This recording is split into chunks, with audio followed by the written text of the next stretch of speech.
Bonjour à tous, bienvenue dans 10 questions à mon praticien Ayurveda. Et aujourd'hui, c'est Tenora Conan que nous allons recevoir.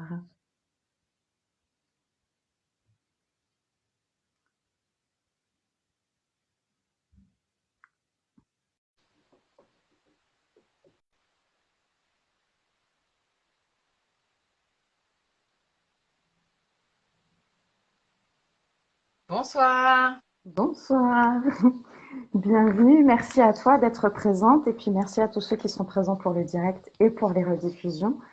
Donc déjà, juste en quelques mots, Eleonora, est-ce que tu peux te présenter et quelles sont tes pratiques?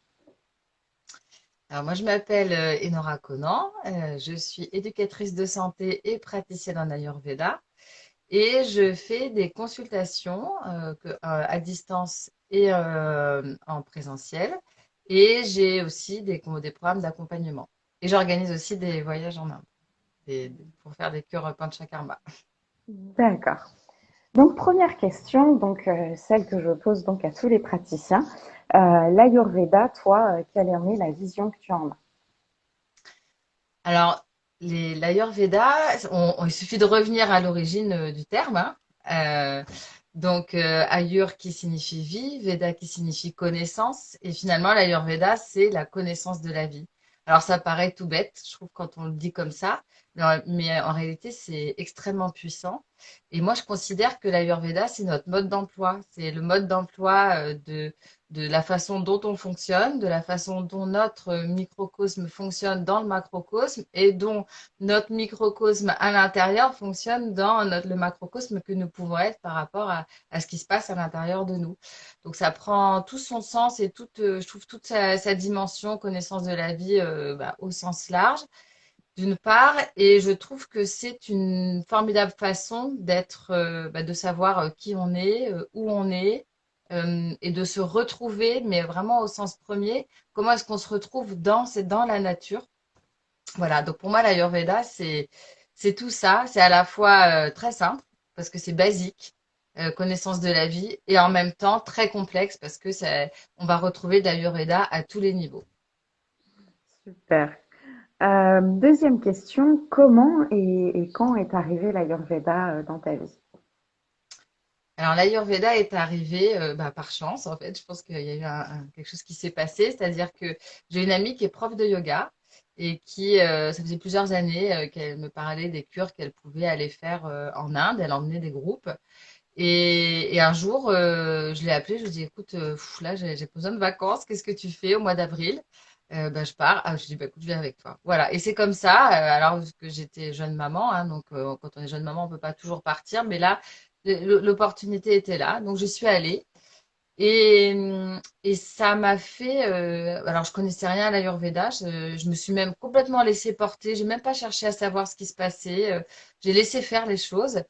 Et j'ai été donc soignée par le docteur Ouni à Kovalam dans le Kerala. Et j'ai ressenti, c'était une renaissance. Alors, l'exemple que je cite souvent, c'est que je me tenais assez voûtée, donc avec beaucoup de vata finalement. Maintenant, je sais ce que c'est. Donc, je me tenais assez voûtée et je respirais pas bien du tout. J'avais aussi beaucoup de douleurs au ventre.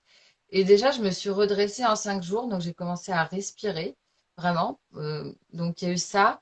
Et puis, tout le reste, en fait, une renaissance. Moi, ce que ça m'a donné, ce que ça a fait, c'est que ça m'a donné envie d'y retourner parce que j'ai des problèmes de thyroïde. Et donc, je me suis dit qu'il fallait absolument que je retourne me faire soigner. Ça m'a tout simplement reconnecté avec ce que je suis. Et d'ailleurs, le médecin avec qui je travaille aujourd'hui, donc qui est le docteur Ouni, le même médecin que j'avais vu, explique ça très bien. C'est-à-dire que en Ayurveda, ce qu'on cherche à faire, c'est à ce que les gens soient en équilibre. C'est ce qu'on recherche, hein. On a les doshas donc, qui vont être dans notre prakriti. Et puis après, on aura des déséquilibres qui vont donner donc, notre vikruti du moment. Les déséquilibres, on peut les connaître dans la saison, dans la journée, tout au long de la vie. Voilà. Après, s'il n'y a pas de rééquilibrage qui sont faits, ça peut durer très longtemps.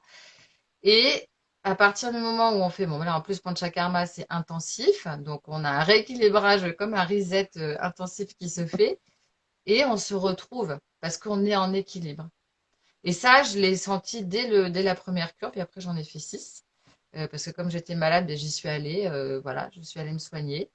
Et finalement, ben voilà, c'est ça qui m'a amenée à l'Ayurveda, c'est d'aller faire une cure. Et puis en discutant avec le docteur Ouni, je lui ai montré un programme qui me plaisait de formation, mais je voyais pas trop comment en France ça pouvait s'appliquer, hein, parce que moi je connaissais l'Ayurveda en Inde et je suis allée de nombreuses fois, donc et il m'a dit, mais avec ça, on peut être lifestyle consultante. Ah, je dis, ok, bah ça me va bien. Donc, j'ai fait la formation d'éducateur de santé chez Gaia Veda. Et puis ensuite, donc, c'est devenu une partie de mon activité professionnelle. D'accord, super. Est-ce que toi, tu te rappelles de tes premiers rendez-vous et quels souvenirs tu en gardes? Donc, tes premiers bilans. Oui, alors, bah, il y a les bilans avec lesquels on s'exerce quand on est étudiant. Si tant est qu'on arrête un jour d'être étudiant en Ayurveda, hein, ça je crois C'est pas, mais ça. bon, hein, quand on démarre, avant d'avoir l'autorisation et le diplôme qui dit OK, c'est bon, vous avez toute légitimité à faire des consultations. Et donc je me souviens que c'est tellement riche, hein, comme on l'a vu au début, l'Ayurveda, on peut aller dans plein de directions en fait. On peut expliquer tellement de choses, on peut conseiller aussi un certain nombre de choses que je me souviens que il m'a fallu une méthode très précise, donc il m'a été enseignée.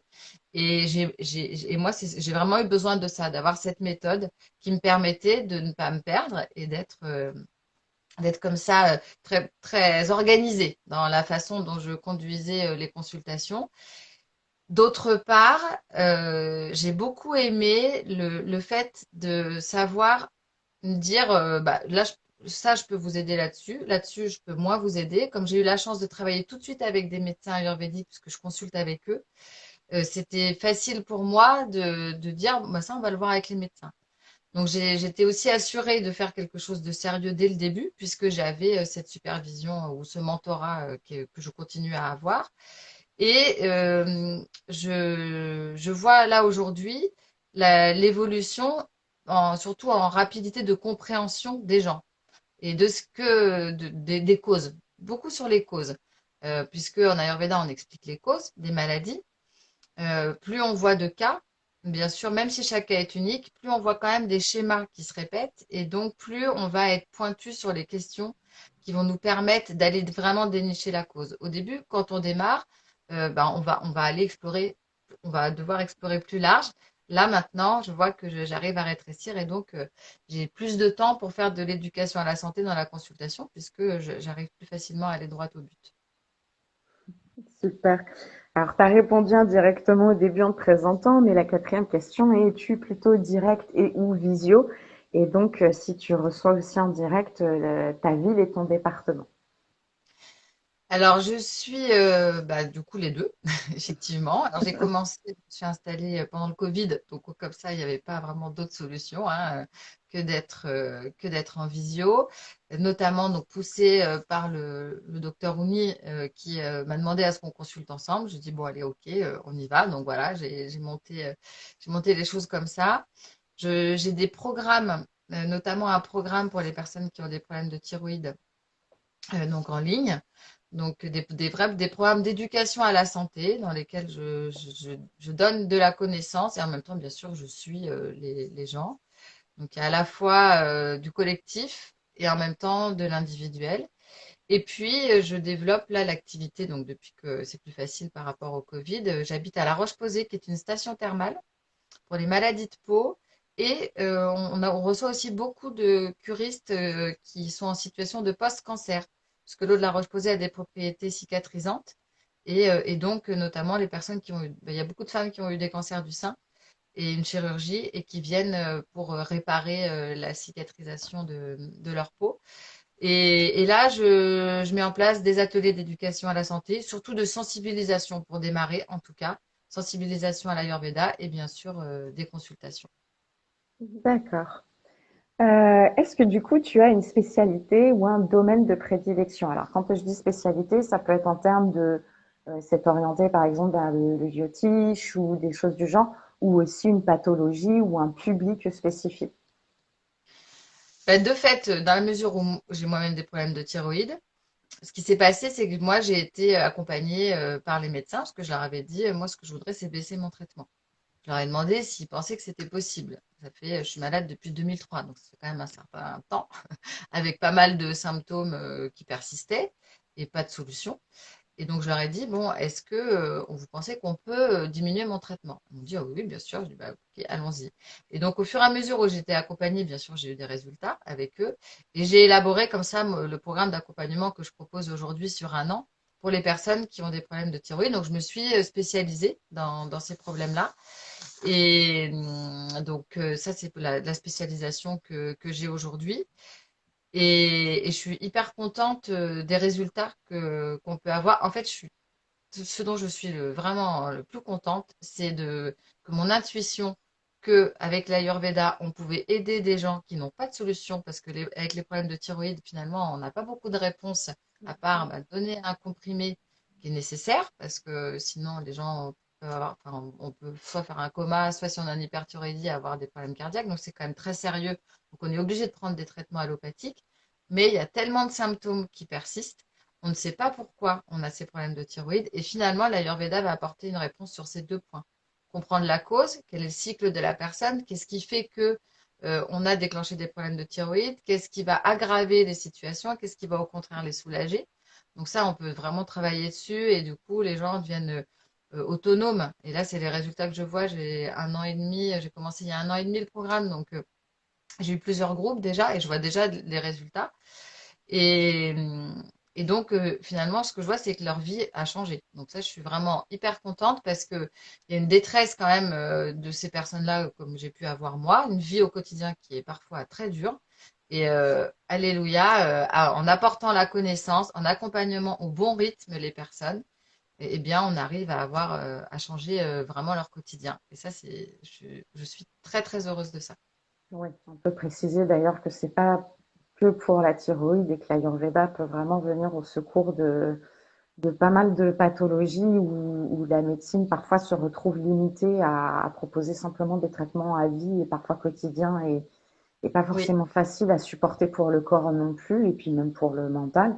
Et c'est vrai que ça peut être un très bon complément et une très bonne approche pour mieux comprendre et puis oui, tu parlais de mieux comprendre la maladie, mieux l'approcher, avoir les causes. Puis je pense aussi mieux se responsabiliser par rapport à comment se gérer pour vivre au mieux malgré une pathologie à la base pas forcément facile à vivre au quotidien. Ben, j'ai appelé mon programme Thyroïde et Ayurveda, comprendre et s'adapter. En fait, tout est dit. Comment s'adapter si on ne sait pas ce qui se passe? On peut pas. En revanche, à partir du moment où on comprend ce qui se passe, à la fois la cause, à la fois pourquoi est-ce que bah là aujourd'hui on se sent moins bien que tel autre jour, qu'est-ce qui s'est passé, qu'est-ce qu'on a fait, eh bien ça marche pas. Donc après, quand il y a des pathologies, en tout cas pour moi ce que je fais avec la thyroïde, c'est important qu'il y ait un suivi médical par un médecin ayurvédique aussi. Sinon, on n'aurait pas ces résultats-là il n'y avait pas une complémentarité entre moi en tant qu'éducatrice de santé et les médecins qui apportent un suivi médical. Et bien sûr, les gens continuent à prendre leur traitement, hein. Leur Oui, on traitement, est bien d'accord. ça, c'est clair. Mm. On parle bien de complémentarité. Euh, Toi, avant et après la découverte de l'Ayurveda, qu'est-ce que tu as le plus gagné? Bon, Alors, déjà, d'abord de la santé. Déjà, j'ai gagné une meilleure santé.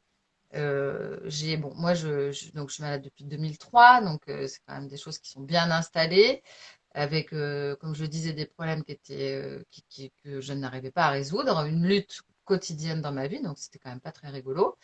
Et là, aujourd'hui, j'ai déjà diminué mon traitement de plus de la moitié. Donc ça, j'ai gagné déjà ça, ce qui est énorme.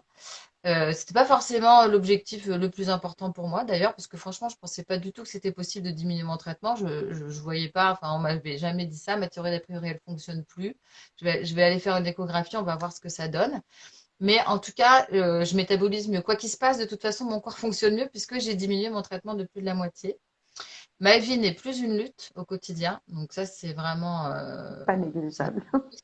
hein, parce que quand tous les jours, il faut lutter pour des choses de base, c'est-à-dire des gestes du quotidien. Donc ça, c'est vraiment chouette. Et puis ensuite, ce que j'ai gagné, bah, c'est pas mal de sattva finalement, parce que j'ai un tempérament plutôt rajasique. Et là, la connaissance m'amène tranquillement vers sattva. Donc j'ai cheminé comme ça, progressivement, avec tous les voyages que j'ai fait là-bas. Et aujourd'hui, j'ai beaucoup de satisfaction à transmettre ces choses-là et à faire vivre. Voilà, je suis pas du tout dans une optique de bâton de pèlerin à convaincre les gens. Je suis pas à l'aise du tout d'ailleurs avec ça. Surtout quand il y a des pathologies, j'aime pas du tout qu'on promette qu'on monts et merveilles, venez, j'ai le remède miracle, pas du tout. En revanche, j'aime beaucoup le fait, moi ce que je dis, c'est que ce que j'apporte, c'est de la connaissance.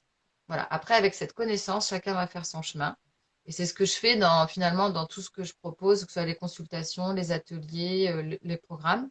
J'explique que la connaissance mène à sattva et que à partir de là, les gens ont les choses, vont avoir les clés en main. Si on ne sait pas, on ne peut rien faire. Maintenant, si on sait, chacun peut faire sa part et donc avancer. Et voilà, moi j'offre ça et ça m'apporte du coup beaucoup de satisfaction. Et j'ai gagné aussi, j'ai changé de métier. Donc, j'ai gagné en vie, en qualité de vie. J'aimais ce que je faisais avant, mais en tout cas, j'ai gagné en calme. Je comprends tout à fait. Je suis aussi dans cette même démarche de fournir entre guillemets des outils et après libre aux gens de s'en servir ou pas, mais au moins ils savent. Après, libre à eux de suivre leur chemin, à leur rythme. Quel est ton rituel favori? Alors, je sais que c'est une question difficile d'en choisir un parmi toutes les routines ou bonnes habitudes qu'on pourrait intégrer dans l'Ayurveda, mais si tu devais en choisir un. Et ben moi, je choisis se coucher tôt Ah, parce que je trouve que c'est de se coucher tôt que tout découle.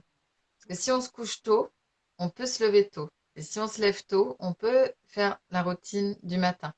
Et donc, le corps sera réveillé à la bonne heure, va fonctionner mieux pour toute la journée.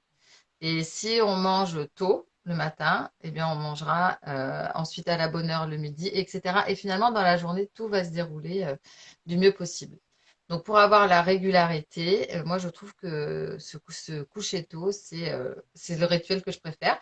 Et quand je ne peux pas pour des raisons plutôt sociales, hein, bah, du coup, je suis assez vite perturbée. j'avoue que c'est une des premières choses que je demande à intégrer. J'ai souvent un public enfin, je ne dois pas être la seule hein, de toute façon, qui a, peu importe les pratiques de bien-être, qui ont du mal à intégrer des nouvelles routines. Et je leur demande et je leur dis toujours, si vous devez en prendre qu'une seule, couchez-vous plus tôt si vous le pouvez. C'est rien que ça. Après, vous verrez comment les autres choses suivent. Et c'est vrai que je te rejoins là-dessus parce que je pense que du jour où on arrive à essayer de se donner cette bonne habitude-là, il y a, ça déclenche un petit engrenage qui facilite beaucoup plus la suite pour intégrer d'autres bonnes habitudes. Ouais. Je l'ai vécu, donc je confirme. Ouais. Et à l'inverse de ton rituel favori, quels sont tes écarts ou ce qui ne serait pas très ayurvédique dans tes habitudes? Bah, comme je suis avec mes problèmes de thyroïde, je ne peux pas trop m'amuser à faire des écarts en fait. C'est pas, voilà, moi je suis un exemple vraiment où si j'ai réussi à avoir autant de résultats, parce que bien sûr j'ai eu des traitements ayurvédiques, euh, des formulations qu'on trouve uniquement en Inde, donc Mhm. assez poussées. Pour pouvoir diminuer, hein. On ne diminue pas, le métabolisme ne se remet pas en route comme ça, avec simplement la dinacharya, donc la routine de vie, ou l'alimentation. Ceci étant, si on n'a pas une bonne dinacharya et une bonne alimentation, on peut prendre des plantes, on n'aura pas les mêmes résultats. Donc moi, je suis obligée d'être vraiment assez stricte. Sinon, si je le suis pas, ça part. Ça se dérègle très vite en fait. Et j'ai donc des symptômes qui reviennent assez vite. Donc celui qui, quand même, pour répondre à ta question, je n'arrive pas à faire assez d'activité physique par rapport à ce que je voudrais. C'est-à-dire que j'arrive à faire tous les matins, vraiment je m'oblige à faire, enfin je le fais facilement, les 5 Tibétains.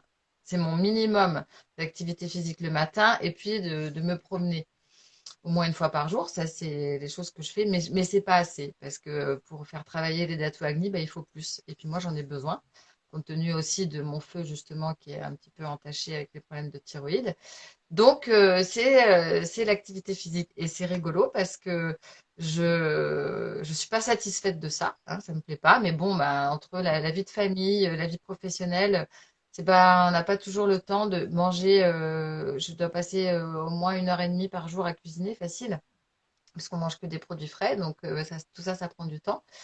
Donc ouais, bon, j'arrive pas toujours. Et là, aujourd'hui, juste avant, j'ai rencontré quelqu'un que je connais, et on discute, il a des chevaux, et je lui dis, il me dit, ah, bah, je cherche quelqu'un pour. Bah, je lui dis, écoute, je viens. Voilà. Alors, j'ai déjà une autre amie avec qui je vais monter à cheval.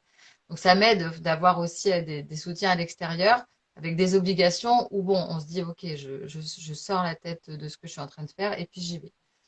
Donc voilà, donc j'étais en train de me dire que justement ça ne m'allait pas et puis j'ai peut-être une solution là qui vient d'arriver de pouvoir alimenter à cheval un peu plus. Il suffit de demander et ça vient. Mm. 9e question, quelles sont tes envies ou tes projets pro à venir, enfin, ou si tu en as?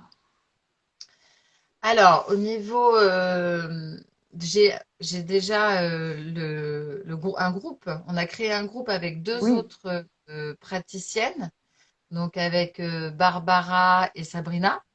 avec une thématique Qui mensuelle. s'appelle Aux origines de l'Ayurveda, voilà, avec une thématique mensuelle. Donc nous, on explore chaque mois un terme en sanskrit avec un article et une vidéo qui est faite par quelqu'un, par un praticien.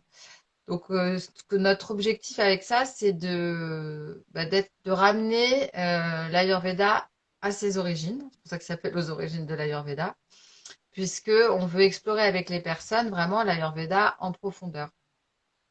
En sanskrit, chaque terme quasiment est un concept, hein, donc on peut passer vraiment beaucoup de temps à discuter. Donc ce mois-ci, on est sur Langana.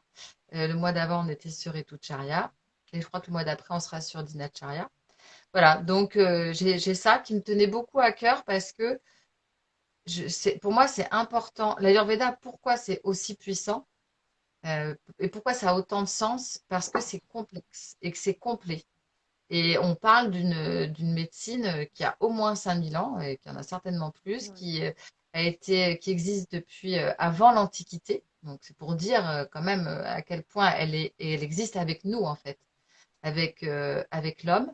Et donc on doit jamais perdre ça. On doit jamais perdre les fondamentaux, le socle, tout ce qu'il y a. On est sur un enseignement qui est un enseignement très riche et qui n'a quasiment pas bougé depuis son origine, qui a bougé simplement dans l'évolution, avec l'évolution de notre monde. Et je pense qu'il bouge beaucoup plus en ce moment, ces 50 dernières années, qu'il n'a jamais bougé. Puisque la planète, il y a beaucoup plus de pollution, on a des nouvelles maladies qui arrivent qui, euh, qui n'étaient pas forcément présentes. Et même encore sur les maladies, par exemple, si on prend la thyroïde, si on regarde pourquoi il y a plus de problèmes de thyroïde aujourd'hui, parce que c'est un organe. Alors on dit que c'est parce qu'il y a de la pollution. Ok, donc quand on a dit ça, si on regarde ce que ça veut dire, on le trouve dans les textes. Parce que c'est un organe qui est fragilisé par la pollution. Donc finalement, tout est là et je trouve qu'il ne faut pas le perdre de vue. Voilà, donc nous, on avait envie d'approfondir les concepts et de donner à chacun la possibilité de comprendre en profondeur certaines choses. Oui, ça fait Voilà, donc des... j'ai et puis après, c'est de développer mon activité donc sur La Roche-Posay et de développer des programmes qui vont aider les curistes qui Super. viennent ici. Euh, 10e question, qui souhaiterais-tu voir interviewer à son tour? Alors, j'aimerais bien voir Luc Maudonné, pardon pour Ah, l'hésitation, Luc Maudonné, donc qui travaille chez Atmabio. Atmabio. Ah, ça me parle Atmabio, pas. je crois que c'est eux qui sont à l'origine de Yogiti, hein, des Yogiti. D'accord. Et ils postent sur leur page tous les vendredis. il poste des textes qui sont super intéressants, justement en allant chercher un peu en profondeur les concepts. Et j'aime beaucoup son approche. Je trouve qu'elle est très, très, très complète. D'accord. Et il est praticien Ayurveda. Oui, oui, je pense qu'il est D'accord. praticien. Ok, Oui, oui. super. La question de la personne qui était avant toi et qui vient de Duncan, qui j'ai trouvé d'ailleurs fort intéressante. Selon toi, jusque quel point connaître sa prakriti est indispensable ou non pour un débutant ou pour un début de suivi? Alors, Hmm, par rapport à la prakruti, donc ce que je fais en général, c'est que je reviens toujours quand il y a une question, c'est ce que je dis aux étudiants aussi que j'ai en formation. Je leur dis s'il y a un doute, s'il y a quelque chose, vous revenez à la base. Voilà, donc on revient aux cinq éléments, on revient au dosha et on regarde ce qui se passe. Si on regarde la prakruti, qu'est-ce que c'est? La prakruti, c'est notre constitution de naissance. C'est-à-dire que c'est un peu comme notre carte d'identité ayurvédique, avec qui va dire, donc en gros, vous avez telle proportion de tel élément, et ça va vous donner les doshas qui sont dominants dans votre fonctionnement, corps-esprit.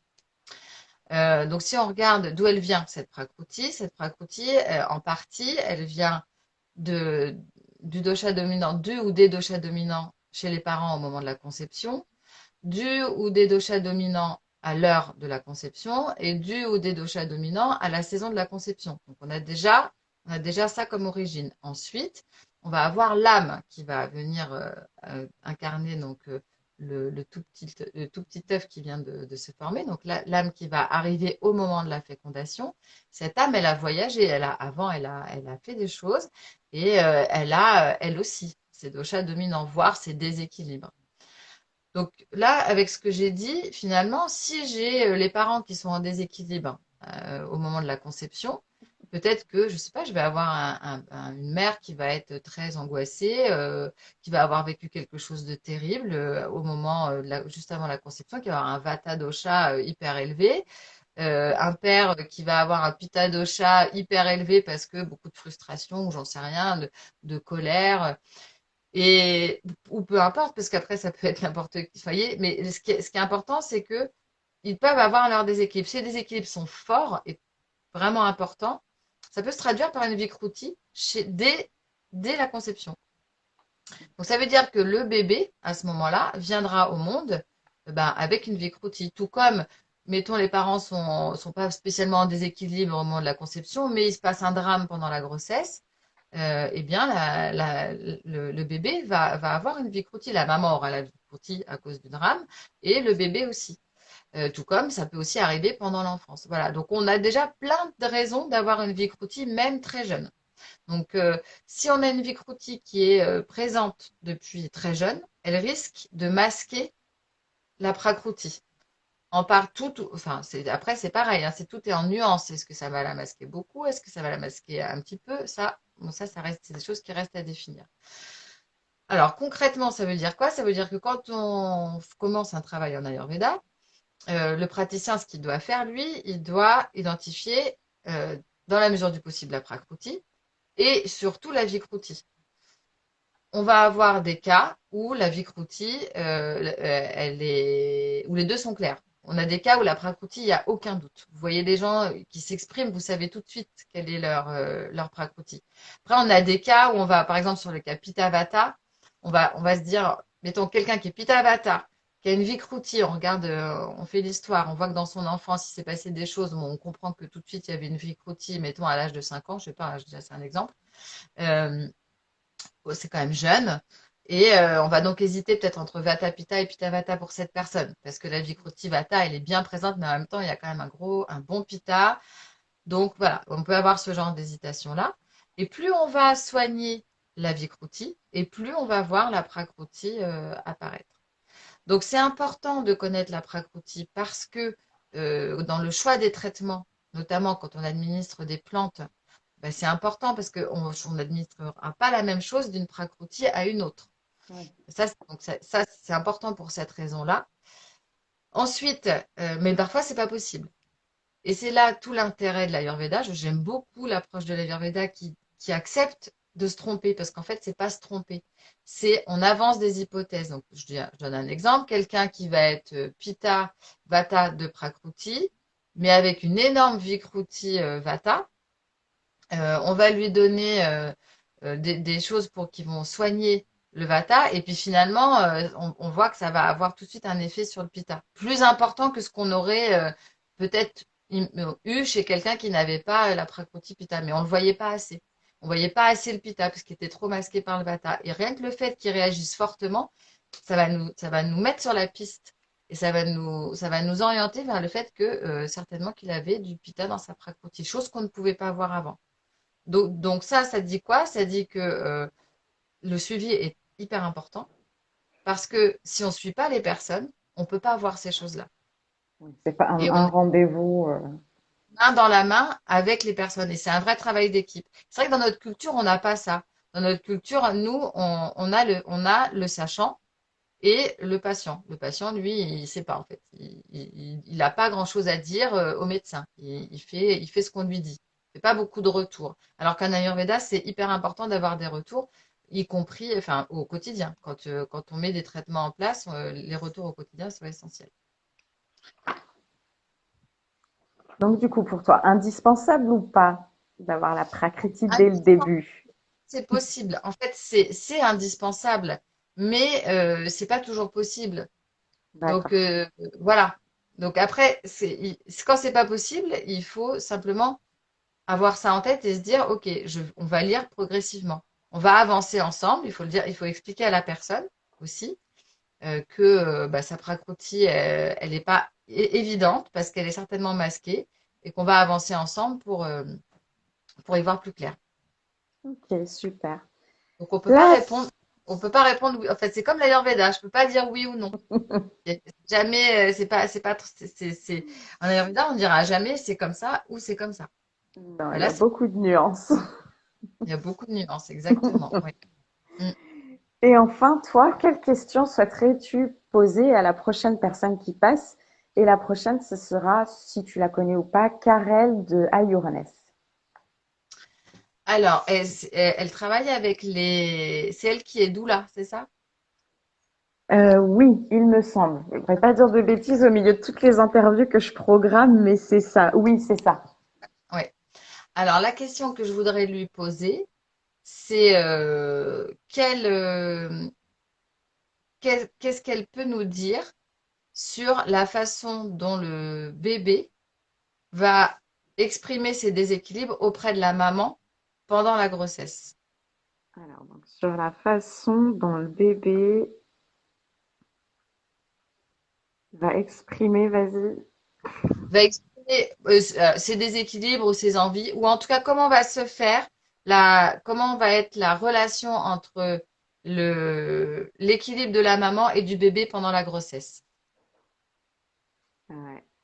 Hein, parce qu'on a vu des cas, c'est quand même, c'est fréquent d'avoir des maux qui se réparent pendant la grossesse par le bébé. Je fais oui, Et mais en même, qui, et en même temps, des déséquilibres, des envies, par exemple, qui vont être très intenses, enfant, ouais. qui proviennent du bébé pendant, pendant la grossesse, qui vont être donc exprimés par la maman, mais ce sont des qui proviennent de déséquilibres du bébé, qui s'expriment à travers la maman.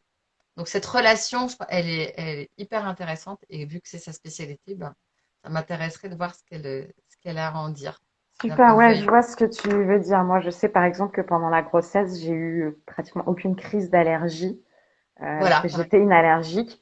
Et mon enfant, je l'ai allaité parce que je savais que c'était important pour construire ses anticorps et que ça pouvait, j'avais lu qu'au niveau des allergies, ça pouvait éviter de leur transmettre nos allergies en les allaitant.